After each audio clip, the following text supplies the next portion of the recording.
वरून आधी मग यशवंतराव चव्हाणांचा काहीतरी कारखाना का वसंतदादाचा पाटलांच्या कारखान्याचं काम चालू होतं. मग ते बॉयलरचं एक प्लॅन्ट कोण ट्रकमध्ये आणायला तयार नव्हतं. तो त्यांनी आणताना एवढ्या कसोशीने आणला होता.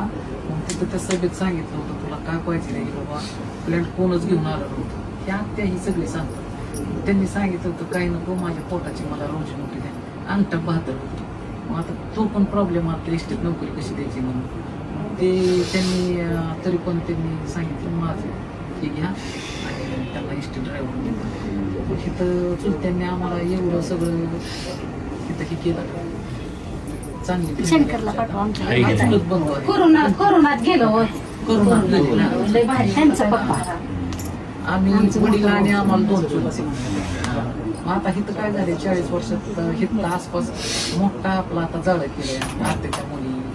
माझी सासरवाडी भोसरी गोपवाडी. सुरेश दादा बागल तुम्हाला चांगले ओळख, ते सगळे चुलत सासरे.